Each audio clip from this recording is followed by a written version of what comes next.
یہ کیا ہو رہا ہے میرے ساتھ؟ اسے رونا آنے لگا تھا۔ بڑی مشکل سے اس نے بندر کو قابو کیا اور اسے اپنے سامنے پٹک دیا اور ساتھ ہی دو اسے تھپڑ بھی رسید کر دیے۔ یہ دیکھ کر سامنے والی ٹہنی میں بیٹھی بندر کی ماں چیخ پڑی۔ اس سے پہلے کہ وہ بھی رچنا پر حملہ کرتی، اس نے درخت سے اتر جانے میں ہی عافیت جانی۔ درخت سے اتر کر سب سے پہلے اس نے بندر کی ماں کو منہ چڑھایا اور بھاگ گئی۔ بھاگتے بھاگتے وہ اتنی آگے آ گئی کہ درخت اور بندر دونوں پیچھے رہ گئے۔ اسی طرح دوڑتی رہی تو تھک جاؤں گی، اس نے سوچا اور ایک جگہ رک کر ہانپنے لگی۔ تب بھی اس کی نظر سامنے پتھر کے ایک ٹیلے پر پڑی۔ وہ اسی پر ٹیک لگا کر بیٹھ گئی۔ کون سا بھیڑیے ابھی جاگ رہے ہوں گے، اس نے خود کو تسلی دی۔ اسے محسوس ہوا جیسے پتھر ہل رہا ہو اور تھوڑا نرم بھی ہو، لیکن نیند نے اسے زیادہ سوچنے کی مہلت نہ دی اور وہ سو گئی۔ تمہیں کیا ہوا ہے؟ وہ بہت دیر سے بے چینی سے یہاں وہاں دیکھ رہا تھا۔ آخر خان نے اس سے پوچھ ہی لیا۔ میں باس کے لیے بہت اہم خبر لایا ہوں، شیدے نے جلدی سے کہا۔ اچھا، کیا خبر ہے؟ بلکہ رہنے دے، کوئی بیکار کام ہی ہوگا، خان نے استہزائی انداز میں کہا تو اس نے غصے سے منہ موڑ لیا۔ تھوڑی دیر میں باس بھی ناشتے کی ٹیبل پر آ گیا۔ باس، میں ایک زبردست خبر لایا ہوں آپ کے لیے، اس نے باس کے آتے ہی کہا۔ مجھے نہیں سننی کوئی خبر، باس نے ناشتہ شروع کر دیا۔ کل رات وہ پانچوں مجھے جنگل میں مل گئے، منع کرنے کے باوجود اس نے خبر سنا ہی دی۔ باس کے ہاتھ سے نوالا چھوٹ گیا۔ کیا تم سچ کہہ رہے ہو؟ ہاں، میں رات میں انہیں ڈھونڈنے نکلا تھا، تب میں نے انہیں جنگل میں ایک ساتھ بیٹھے دیکھا تھا۔ شاباش شیدے، شاباش، تم نے انہیں پکڑ لیا نا؟ نہیں، کیوں باس؟ باس اور خان ایک ساتھ چلائے۔ بھول گئے آپ؟ کل آپ نے ہی کہا تھا کہ کوئی بھی کام مجھ سے پوچھے بنا مت کرنا۔ بس اسی لیے آپ کے جاگنے کا انتظار کر رہا تھا۔ اب آپ اجازت دیں گے تو جا کر انہیں پکڑوں گا، اس نے اطمینان سے کہا تو باس کے پیروں تلے سے زمین نکل گئی۔ دفعہ ہو جاؤ یہاں سے فوراً۔ جاؤ، باس دھاڑا۔ پر مجھے بتائیں تو کہ میں انہیں پکڑوں یا نہیں، شیدے نے معصومیت سے کہا تو باس نے اسے مارنے کے لیے پلیٹ اٹھائی۔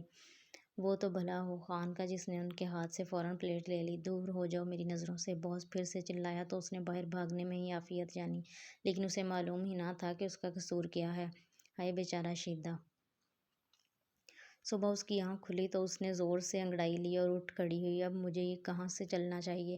یہاں وہاں دیکھتے اس نے خود سے سوال کیا۔ تب ہی اس کی نظر ٹیلے پر پڑ گئی اور اس کی چیخ نکلتے نکلتے رہ گئی، کیونکہ اگر وہ چیخ پڑتی تو وہ ضرور اٹھ جاتا جو سامنے پڑا سو رہا تھا۔ دراصل جس کو وہ ٹیلا سمجھ کر ساری رات سوتی رہی تھی وہ ایک ریچھ تھا، اور حیرت کی بات یہ کہ ریچھ کو بھی پتہ نہ چلا کہ کوئی اس پہ ساری رات مزے سے سوتا رہا ہے۔ کہیں یہ مرا ہوا تو نہیں؟ اس نے جھک کر اسے دیکھا۔ ریچھ کی گردن پر زخم لگا ہوا تھا، مطلب وہ زخمی تھا۔ اسی وقت ریچھ نے اپنی آنکھیں کھول کر اسے دیکھا اور بس روشنا نے وہیں سے دوڑ لگا دی۔ وہ بھاگتی چلی گئی۔ آگے ایک درخت پہ نظر پڑی تو اس کے قدم تھمے۔ وہ کینو کا درخت تھا اور تازہ کینوؤں سے بھرا پڑا تھا۔ اس نے درخت پر چڑھنا شروع کر دیا۔ اوپر پہنچ کر اس نے ڈھیر سارے کینو کھائے اور بہت سارے اپنی کوٹ کی جیبوں میں بھر لیے اور نیچے اتر آئی۔ اتنا تو میں اپنی ساری زندگی نہیں دوڑی جتنا کل سے دوڑ رہی ہوں، بس اب میں آرام کروں گی، اس نے خود سے کہا اور درخت کے تنے سے ٹیک لگا کر آنکھیں موند لیں۔ لیکن شاید اس کی قسمت میں ہی آرام نہ تھا۔ ابھی زیادہ دیر نہیں گزری تھی کہ کسی نے اس کے پیروں پر چٹکی کاٹی۔ وہ ہڑبڑا کر اٹھ بیٹھی۔ سامنے وہی بندر کا بچہ تھا جسے کل رات روشنا نے مارا تھا، اور اس کے پیچھے بندروں کی پوری آبادی تھی۔ اوہ نو یار! وہ بھاگنا نہیں چاہتی تھی پر مجبوری تھی۔ وہ اٹھ کر کھڑی ہوئی اور اس نے دوڑ لگا دی تھی۔ وہ بھاگتی گئی یہاں تک کہ وہ جنگل کے دوسرے حصے میں آ گئی، لیکن وہ پھر بھی نہیں رکی بلکہ بھاگتی ہی چلی گئی۔ پھر اسے سامنے سے ایک لڑکی آتی ہوئی دکھائی دی۔ اس نے رکنے کی بہت کوشش کی پر اس کی بریکیں فیل ہو چکی تھیں۔ وہ سامنے آتی لڑکی سے بری طرح ٹکرائی تھی۔ دونوں چیختی ہوئی ایک ساتھ زمین بوس ہوئی تھیں۔ روشنا اپنی ناک اور دعا اپنا ماتھا سہلا رہی تھی۔ کون ہو تم؟ دعا نے حیرت سے پوچھا۔ اس سے پہلے کہ وہ کوئی جواب دیتی پورا جنگل ان چاروں کی چیخوں سے گونج اٹھا۔ چڑیل چڑیل بچاؤ، یہاں چڑیل ہے! وہ چڑیل چڑیل کا دل خراش نعرہ لگاتے ہوئے ایک دوسرے سے چپک گئے۔ نہیں نہیں، میں چڑیل نہیں ہوں! وہ بیچاری گھبرا گئی۔ تم چھوڑو ان کو، یہ پاگل ہیں! دعا نے کھڑے ہوتے ہوئے اسے ہاتھ دیا اور ساتھ ہی افسوس سے ان چاروں کو دیکھا۔ دل تو کر رہا تھا کہ چاروں کو ایک ایک تھپڑ لگا دے۔ روشنا اس کا ہاتھ تھام کر کھڑی ہو گئی۔ کون ہو تم اور یہاں کیا؟ دعا کے الفاظ منہ میں ہی رہ گئے کیونکہ برہان تیزی سے اس کی طرف آیا۔ تم وہی ہو نا؟ وہ روشنا کو دیکھتے ہوئے کہہ رہا تھا۔ ہاں، میں نے تمہیں پہچان لیا، تم وہی لڑکی ہو، برہان تیزی سے بولا، جب کہ روشنا بھی اسے پہچان چکی تھی۔ نہیں نہیں، میں وہ نہیں ہوں، آپ کو کوئی غلط فہمی ہوئی ہے، اس نے تھوک نگلا۔ میں نے بھی تم کو پہچان لیا ہے، تم وہ ہی ہو، نائب بولا۔ باقی دونوں نے بھی کچھ شناسا کچھ حیران نظروں سے کہا۔ کیا ہو رہا ہے یہاں؟ کوئی مجھے بھی کچھ بتائے گا؟ دعا نے جھنجھلا کر کہا۔ موجودہ دن سے 2 ماہ قبل برہان اپنے گھر کے باہر کھڑا اپنی گاڑی صاف کر رہا تھا۔ ویسے تو گھر میں ملازم تھے یہ سارے کام کرنے کو، مگر کیا کریں، اسے اپنی گاڑی سے خاص قسم کا عشق تھا۔ وہ اسے کسی کو ہاتھ بھی نہیں لگانے دیتا تھا۔ ہاں، تو اس دن برہان اپنی گاڑی دھو رہا تھا جب 3 ہیوی بائکس آ کے اس کے پاس رکیں۔ ایک کار واشر، چل میری بائک بھی دھو دے۔ لال رنگ کی بائک والے نے اس کی کندھے پر ہاتھ مارتے ہوئے کہا، دفعہ ہو جا یہاں سے، میں مصروف ہوں ابھی۔ برہان نے اس کا ہاتھ جھٹکتے ہوئے کہا، یہاں ہم تجھ سے ٹریٹ لینے آئے ہیں اور تو گاڑی دھو رہا ہے۔ باقر نے خفگی سے کہا، ہفتے میں ایک بار تو دھوتا ہوں، اس پر بھی اعتراض ہے تم کو؟ ابھی تو یہ ملازموں کی فوج کس لیے ہے گھر میں ان سے کرایا کرنا یہ سارے کام؟ نہ بابا، ایک بار کا تجربہ کافی ہے میرے لیے، اس نے کہتے ہوئے کانوں کو ہاتھ لگایا۔ ایک مرتبہ ان کے اصرار پر اس نے گاڑی ملازم کے حوالے کر دی اور اس نے گاڑی پر اسکریچ مار دیا۔ برہان کو تو گاڑی کو دیکھ دیکھ کر ہی غش آ رہے تھے۔ اس نے 2 دن کے اندر گاڑی بیچی اور یہ نئی بلو کار خریدی تھی جس کا وہ جان سے زیادہ خیال رکھتا تھا۔ کبھی آفس میں بھی گارڈ کو پارک کرنے نہیں دیتا تھا کیونکہ اسے اپنی پیلی فراری کا غم ہی ابھی تک نہیں بھولا تھا۔ چلو بھئی، اب آدھے گھنٹے تک اس کا انتظار کرو۔ نائب نے برا سا منہ بنایا، نہیں یار، بس 5 منٹ اور لگیں گے، کپڑا مارنا باقی رہ گیا ہے۔ ابھی تو کپڑا مارے گا، پھر گاڑی پارک کرے گا، پھر نہائے گا، پھر بائک باہر نکلے گا، ان سب کاموں میں تجھے آدھے گھنٹہ ہی لگیں گے۔ اون کی بات پر وہ مسکرا کر بالٹی اٹھانے لگا، تبھی اس کی نظر سامنے والوں کے دروازے پر پڑی تو اس کے چہرے پہ شرارتی مسکراہٹ آئی۔ اوئے یہ مت کرنا۔ اون نے اس کے چہرے کی مسکراہٹ دیکھ لی تھی، اس لیے اسے تنبیہ کی۔ کیا نہ کروں؟ اس نے انجان بننے کی سارے ریکارڈ توڑ دیے۔ تو ہر بار اپنے گھر کا گندا پانی سامنے والوں کے گھر ڈال دیتا ہے؟ ہاں، تو وہ بھی اپنے گھر کا گندا کچرا کاٹھ کباڑ ردی ہمارے گھر کے دروازے پر چھوڑ جاتے ہیں۔ ایک بار تو حد ہی ہوگی، اپنے گھر کا پرانا فرنیچر ہمارے دروازے پر ڈال گئے تھے، برہان نے منہ بناتے ہوئے کہا اور سامنے والوں کے دروازے کی طرف دیکھا جن کا گارڈ غائب تھا۔ مطلب موقع اچھا تھا۔ اس نے پانی سے بھری بالٹی اٹھائی اور سامنے والوں کے دروازے پہ اچھال دی اور اسی وقت سامنے کا دروازہ کھلا اور اندر سے نکلنے والی لڑکی پوری کی پوری سرف اور مٹی والے پانی میں بھیگ گئی۔ برہان نے حیرت سے اسے دیکھا۔ سامنے والے گھر میں تو ایک ہی لڑکی رہتی تھی، سونیا، جو برہان اور اس کی دادی کو ایک آنکھ نہ بھاتی تھی۔ پھر یہ کون تھی؟ اگر کوئی رشتہ دار تھی تو آج پہلی بار دیکھی تھی۔ یہ کیا کیا تم نے؟ رشنا نے غصے سے اس کی طرف آتے ہوئے کہا۔ وہ گڑبڑا گیا۔ تمہاری ہمت کیسے ہوئی اپنے گھر کا گندا پانی کسی اور کے گھر پھینکنے کی؟ کہاں ہے تمہارا مالک؟ بلاؤ اسے۔ پتہ نہیں کیسے کیسے ملازم رکھے ہوئے ہیں۔ وہ غصے سے بولتی ہی چلی جا رہی تھی۔ میں ملازم نہیں ہوں؟ اچھا، تو پھر کیا غلام ہو؟ اس نے مذاق اڑایا۔ میں اس گھر کا مالک ہوں، برہان نے چبا چبا کر کہا۔ رشنا نے حیرت سے اسے دیکھا۔ اچھا خاصا ہینڈسم لڑکا تھا، فضول میں اسے ملازم کہہ دیا اس نے۔ بھلا اتنا پیارا ملازم بھی کہیں دیکھا ہوگا اس نے؟ تم مالک ہو تو پھر تمہیں شرم سے ڈوب مرنا چاہیے تھا۔ ایسی حرکت کرنے سے پہلے وہ بنا شرمندہ ہوئے بولی، ایسی بھی کیا حرکت کر دی میں نے؟ بس ایک پانی ہی پھینکا ہے۔ کون سا ڈرون پھینکا ہے؟ اسے کہتے ہیں ڈھٹائی۔ ایک تو چوری، اوپر سے سینہ زوری۔ تمہیں تو مجھ سے معافی مانگنی چاہیے۔ چلو سوری بولو مجھے۔ برہان اور سوری بولے اس سے پہلے وہ مر نہ جائے۔ اس نے پیچھے مڑ کر اپنے دوستوں کو دیکھا جو انسانوں کی بہت ہی کوئی بے غیرت ذات سے تعلق رکھتے تھے، جبھی اتنے سکون سے اپنے دوست کی بے عزتی ہوتے دیکھ رہے تھے۔ میں تمہیں سوری بولوں پر کیوں؟ اسے کہتے ہیں ڈھٹائی کی انتہا۔ کیوں کہ تم نے میرے اوپر پانی پھینکا ہے۔ رشنا کو تو آگ ہی لگ گئی۔ میرا ہاتھ میری مرضی، میں جہاں بھی پانی پھینکوں۔ مبارک ہو، ڈھٹائی اپنے عروج پر پہنچ گئی ہے۔ رشنا سے کوئی جواب نہ بن پڑا تو پاؤں پٹکتے ہوئے آگے بڑھی اور پاس سے گزرتی ایک ٹیکسی کو روک کر ایڈریس سمجھانے لگی۔ برہان نے فخریہ مسکراہٹ چہرے پر سجاتے ہوئے جھک کر بالٹی اٹھائی۔ رشنا نے ٹیکسی کا دروازہ کھول کر اپنا پرس اس میں رکھا، پھر جھک کر پاس پڑا پتھر اٹھایا اور کھینچ کر برہان کی گاڑی کے فرنٹ شیشے پہ مار دیا۔ چٹاک فضا میں زوردار آواز گونجی۔ زیادہ کچھ نہیں ہوا، بس برہان کی چمکتی دمکتی گاڑی کا فرنٹ شیشہ ٹوٹ گیا جو جہاں تھا وہیں کھڑا رہ گیا۔ اب فخریہ مسکراہٹ رشنا کے چہرے پر تھی اور برہان کا تو بس ہارٹ فیل ہی ہونے والا تھا۔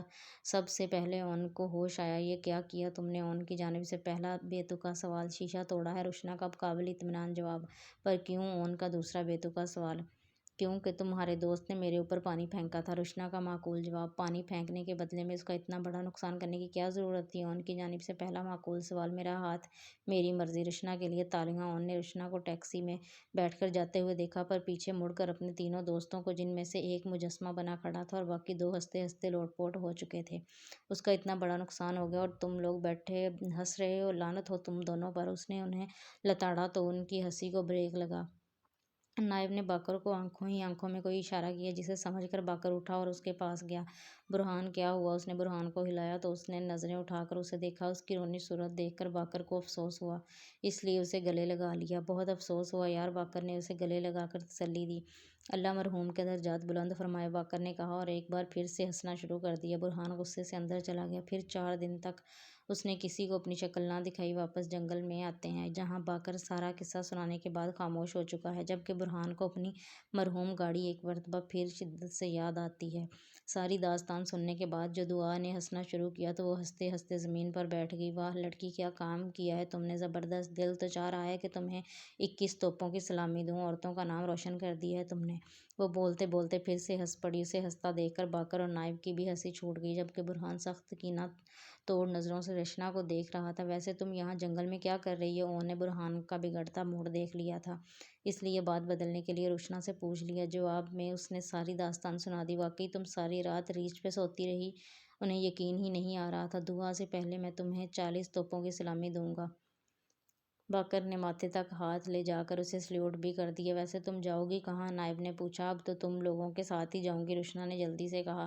نہیں، ہم تمہیں اپنے ساتھ نہیں لے جا رہے، تم اپنے راستے جاؤ، آخر کو تم نے ہمارے دوست کا اتنا بڑا نقصان کیا، ہم اس کے ساتھ غداری نہیں کر سکتے، نائب نے مزے سے کہا۔ تو روشنا کی شکل رونے والی ہو گئی۔ تم میرے ساتھ ایسا کرو گے؟ میں تو تمہاری بہنوں جیسی ہوں، مجھے خون شام بھیڑیے کھا جائیں گے، تمہیں اچھا لگے گا؟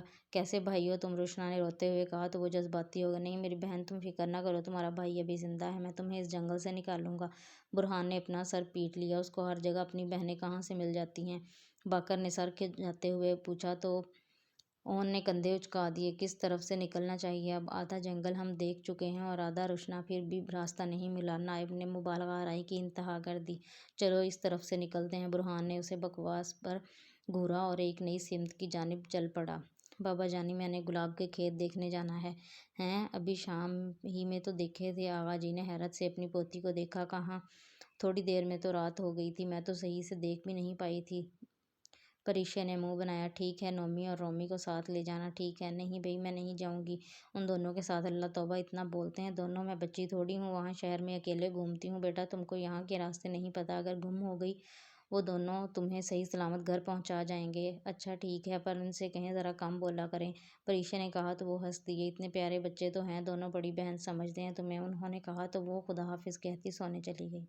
تم نے مجھ سے کہا تھا کہ تم انہیں ڈھونڈ لو گے، پھر ابھی تک کیوں نہیں ڈھونڈا؟ کیوں نہیں ملے وہ لوگ؟ باس نے غصے سے خان کو کہا۔ بس مجھے ایک دن کی مہلت دیں باس، میں انہیں ڈھونڈ نکالوں گا۔ ٹھیک ہے، بس ایک دن ہے تمہارے پاس، باس غصے سے کہتے ہوئے اٹھ گیا۔ ایسا پہلی بار ہوا تھا کہ خان کسی کام کے لیے مہلت مانگ رہا تھا، اور ایسا پہلی ہی بار ہوا تھا جب باس اس پر غصہ ہوا تھا۔ وہ وہیں بیٹھ کر آگے کا لائحہ عمل تیار کرنے لگا۔ ہش، سب چپ ہو جاؤ سب۔ وہ لوگ آرام کی غرض سے ایک جگہ بیٹھے ہوئے تھے، تب اچانک ہی نائب نے سب کو خاموش رہنے کو کہا۔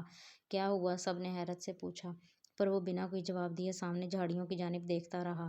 ابے جیمز بانڈ کی اولاد، اب بتا بھی دے، برہان نے تنگ آ کر پوچھا۔ ادھر جھاڑیوں سے عجیب سی آواز آ رہی ہے، اس نے کہا تو سب جھاڑیوں کی طرف دیکھنے لگے، پر کوئی غیر معمولی بات نظر نہ آئی۔ کچھ نہیں ہے وہاں، فضول میں ڈرا دیا، باقر نے کہا۔ پر میں نے دیکھا تھا جھاڑیاں ہل رہی تھیں، وہ بضد تھا۔ اوہو، ہوا سے ہلی ہوں گی، مجھے بھوک لگی ہے، ہم کب یہاں سے نکلیں گے؟ دعا نے تھکن زدہ لہجے میں پوچھا تو باقر کو اس کی حالت دیکھ کر افسوس ہوا۔ ہم کوشش کر رہے ہیں دعا، انشاءاللہ جلد ہی یہاں سے نکل جائیں گے، اس نے دعا کو تسلی دی۔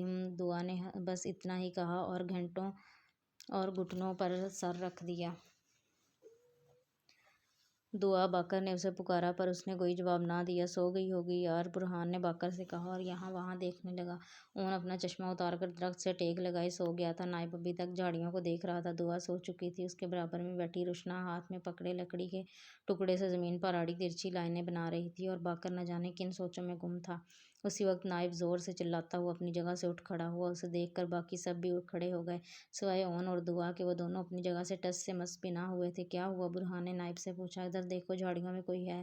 سب نے جھاڑیوں کی طرف دیکھا تو وہ واقعی زور زور سے ہل رہی تھی، جیسے کوئی اندر بیٹھا چھپا ہو اور بس باہر نکل کے آنے ہی والا ہو۔ وہ چاروں ایک ساتھ کھڑے ہو گئے اور ایک دم سارے جھاڑیوں کو دیکھنے لگے۔ فضا میں بس دو ہی آوازیں تھیں، ایک اون کے خراٹوں کی اور دوسری جھاڑیوں کے ہلنے کی۔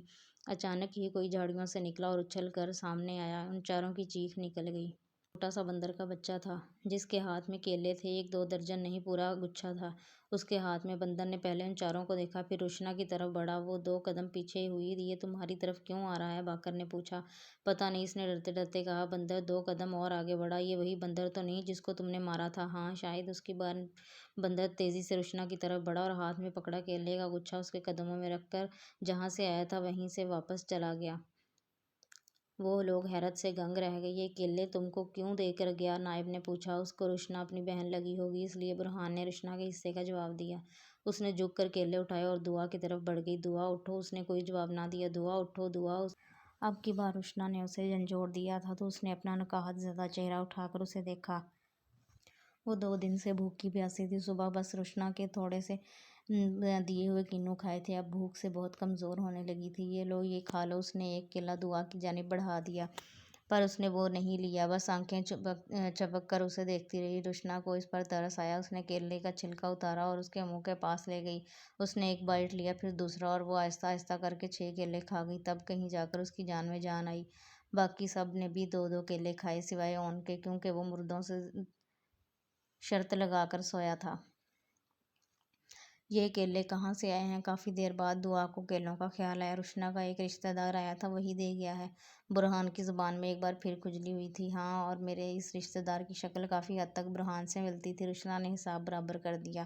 اوف، صحیح سے بتاؤ کیا ہوا ہے؟ اس سے پہلے وہ دونوں مزید لڑتے، دعا بیزاری سے بولی۔ میں بتاتا ہوں، باقر نے کہا، اور ساری کہانی سنا دی تو دعا بھی حیران ہو گئی۔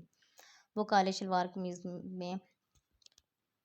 کالے شلوار کرتے میں ملبوس درختوں کی اوٹ لیتے ہوئے آگے بڑھ رہا تھا۔ آج ہر حال میں اسے ان 5 کو ڈھونڈنا تھا۔ دوسری جانب جنگل میں روشنا نے ایک امرود کا درخت تلاش کر لیا تھا۔ اب وہ اس پر چڑھی امرود توڑ توڑ کر باقر اور دعا کو دے رہی تھی۔ انہوں نے 2 بار درخت پر چڑھنے کی کوشش کی، پر دونوں ہی بار منہ کے بل زمین پر گرا تھا، اس لیے منہ بنائے کھڑا تھا۔ وہ اور کر بھی کیا سکتا تھا؟ نائب اپنی منہ بولی بہن کا حوصلہ بڑھا رہا تھا، جبکہ برہان پچھلے 20 منٹ میں 180 بار یہ ثابت کر چکا تھا کہ روشنا کا تعلق بندروں کی نسل سے ہے، اور روشنا برابر اسے اگنور کر رہی تھی۔ وہ بندر ایسے ہی نہیں اس کے پیچھے آیا تھا، یہ اس کو اپنی بچھڑی ہوئی بہن لگتی تھی، اور اس کی حرکتیں دیکھ لو تم لوگ۔ روشنا نے کوئی جواب نہ دیا، لیکن برہان کی زبان نہ رکی۔ اس نے ہم سے جھوٹ بولا ہے کہ یہ بھٹک کر یہاں آئی ہے۔ مجھے تو لگتا ہے کہ یہ اسی جنگل کی ہی رہنے والی ہے، اور اب اسے جنگلی ثابت کر رہا تھا۔ اور روشنا یہ سوچ رہی تھی کہ کاش شیشے کے ساتھ ہی برہان کا منہ بھی توڑ دیا ہوتا اس نے۔ ہائے کاش! ابھی وہ اور بھی کچھ کہتا جب ایک دیوہیکل آدمی ان کے سامنے آ کھڑا ہوا۔ وہ اتنا لمبا تھا کہ جس ٹہنی پہ روشنا بیٹھی تھی وہاں تک اس کا سر پہنچ رہا تھا، لیکن اس نے روشنا کو نہیں دیکھا تھا، کیونکہ روشنا کی طرف اس کی پیٹھ تھی۔ آخر تم لوگ مل ہی گئے، اب بھاگ کر دکھاؤ۔ وہ ہنسا۔ روشنا کے ذہن میں ایک کوندا سا لپکا۔ ہاں، اس کا سر، اگر وہ کوئی بھاری سی چیز اس کے سر پہ دے مارے تو۔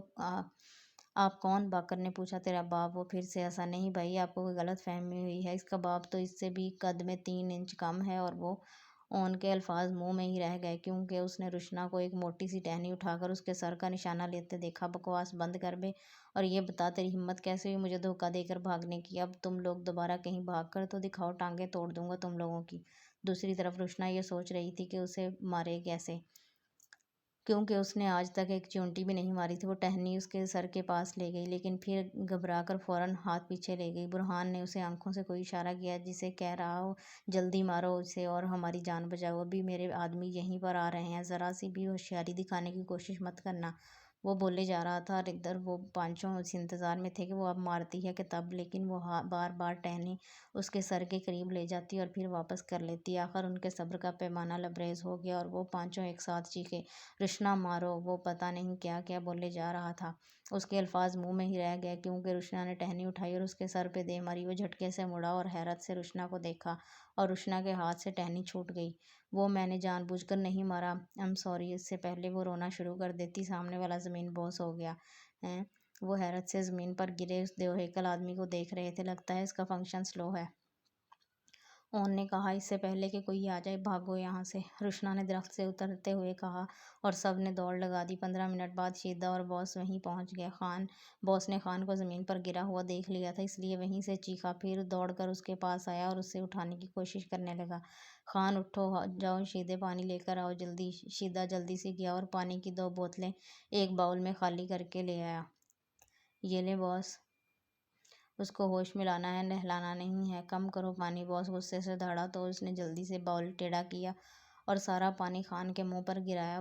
سارا باؤل خالی کر کے جب تھوڑا سا پانی رہ گیا تو اس نے باؤل سیدھا کیا۔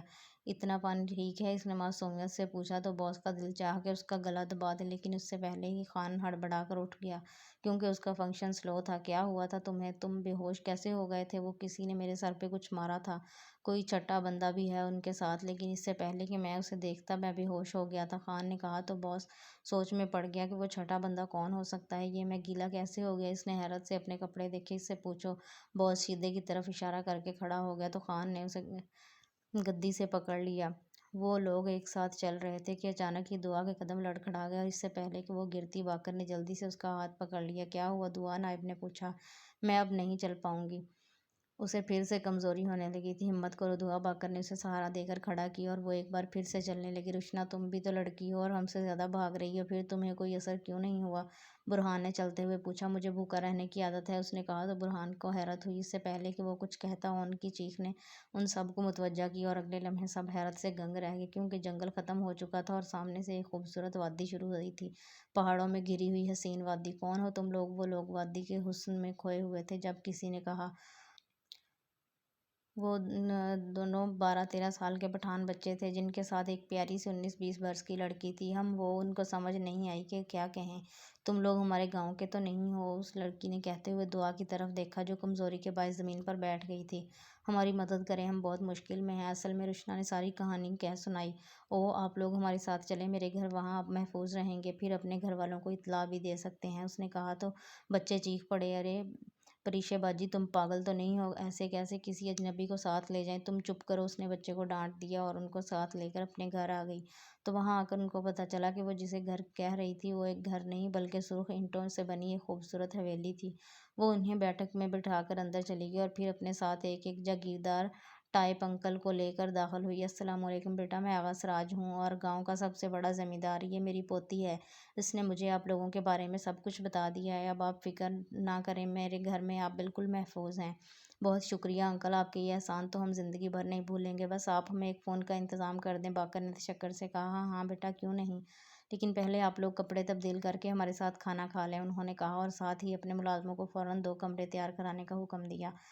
نہ کرنے کے باوجود ان کے لیے نئے کپڑے منگا دیے۔ ان چاروں نے شلوار کرتے پہنے تھے اور اتنے ہینڈسم لگ رہے تھے کہ اگر گاؤں کی عورتیں دیکھ لیتی تو انگلیاں دانتوں میں دبا لیتی۔ کھانا پکنے میں وقت تھا اس لیے ان کی توازیں تازہ پھلوں سے کی گئی تھی۔ مجھے تو ابھی تک یقین نہیں آ رہا کہ ہم اس جنگل سے نکل آئے ہیں۔ وہ لوگ سب بیٹھک میں تھے جب اون نے کہا تو پھر اس کا مطلب تیرا علاج نہیں ہے، برہان نے کہا۔ اب کیسی طبیعت ہے تمہاری؟ دعا باکر کو بس اسی کی فکر کھائے جا رہی تھی۔ اب میں ٹھیک ہوں، دعا نے کہا، پر اسے تسلی نہ ہوئی۔ مجھے تو تم اب بھی ٹھیک نہیں لگ رہی ہو۔ ٹھیک سے یاد آیا رشنا، تم کہہ رہی تھی کہ تمہیں بھوکے رہنے کی عادت ہے، تم نے ایسے کیوں کہا؟ برہان نے اچانک ہی رشنا سے پوچھ لیا۔ وہ تو میں ایسے ہی کہہ رہی تھی، رشنا نے ٹالنے والے انداز میں کہا۔ اسی وقت پریشے جوس کے گلاس لے کر کمرے میں داخل ہوئی اور باری باری انہیں سرو کرنے لگی۔ ارے واہ، ابھی مجھے اسی کی طلب ہو رہی تھی، تمہیں کیسے پتہ چلا؟ نائب نے مسکراتے ہوئے پریشے سے پوچھا۔ وہ جب بھی میرا بھائی کہیں باہر سے آتا ہے نا تو سب سے پہلے جوس مانگتا ہے، آپ بھی تو میرے بھائی کے جیسے ہی ہیں، پریشے نے مسکراتے ہوئے کہا تو نائب نے منہ میں لے جاتا جوس وہیں پہ کلی کر دیا۔ باقی سب نے اپنی ہنسی بہت مشکل سے روکی تھی۔ استغفر اللہ، کیسی بات کر دی تم نے لڑکی، میں کوئی بھائی وائی نہیں ہوں تمہارا۔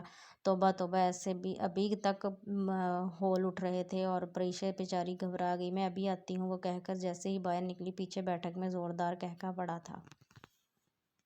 چاچا، میں رشنا بات کر رہی ہوں۔ منحوس ماری، اب کیوں فون کیا ہے تو نے؟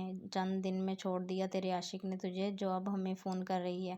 رشنا کا رنگ پھک ہو گیا اور جو یہ سمجھ رہی تھی اس کے لاپتہ ہو جانے سے چاچا پریشان ہو گئے ہوں گے اور اس کی آواز سنتے ہی خوش ہو جائیں گے، اس کے وہم و گمان میں بھی نہ تھا کہ وہ اس پر ایسا سنگین الزام لگا سکتے ہیں۔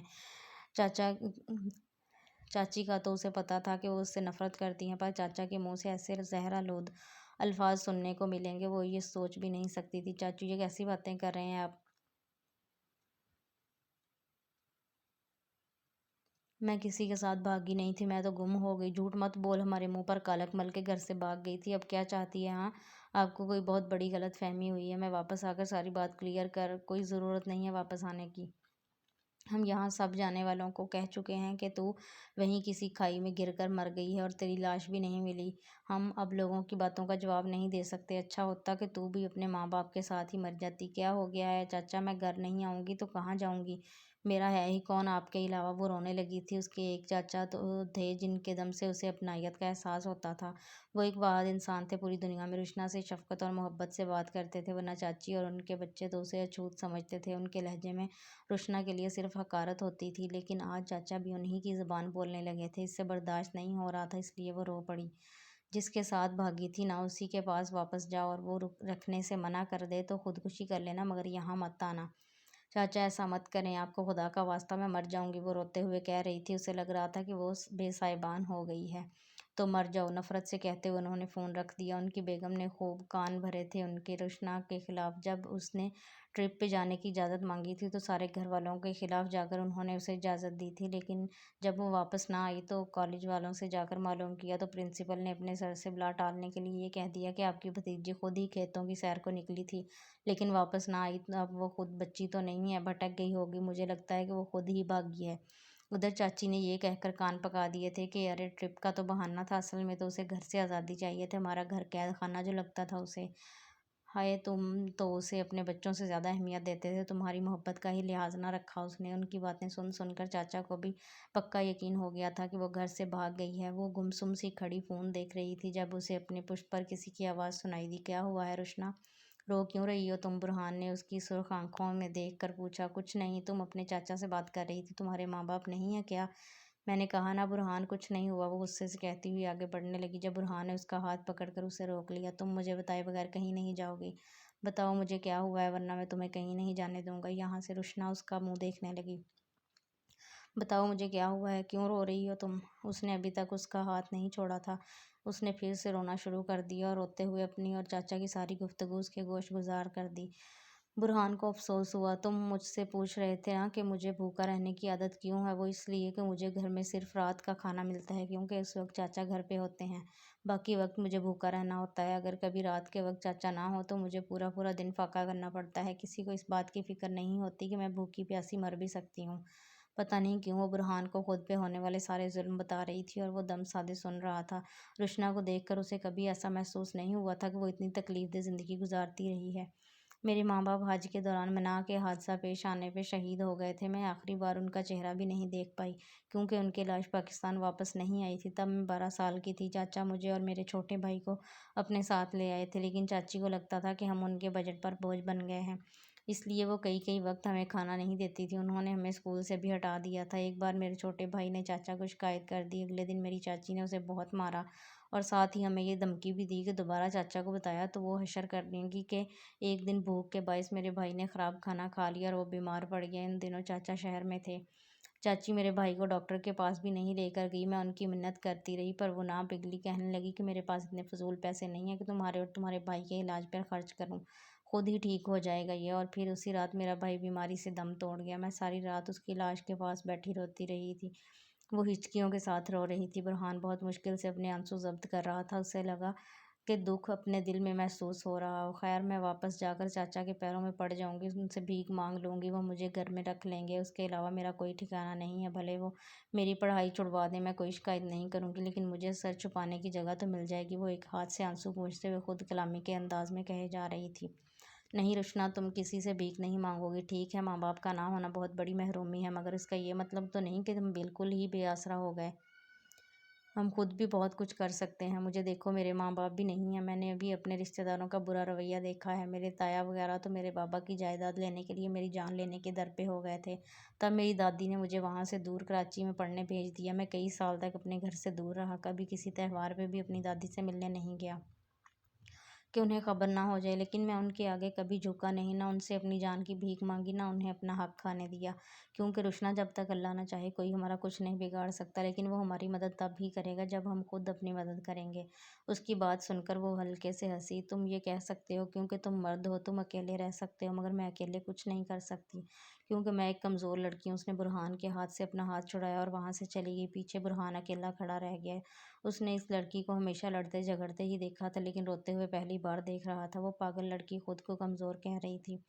جو لڑکی برہان کی گاڑی کا شیشہ توڑ سکتی ہے، بندروں سے لڑ سکتی ہے، ریچھ پر سر رکھ کر سو سکتی ہے، خان جیسے دیوہیکل انسان کو ایک ہی بار میں مار گرا سکتی ہے، وہ بھی بھلا کمزور ہو سکتی ہے۔ اس کے دائیں بائیں دونوں طرف کھیت تھے، ایک طرف گلاب کے تو دوسری طرف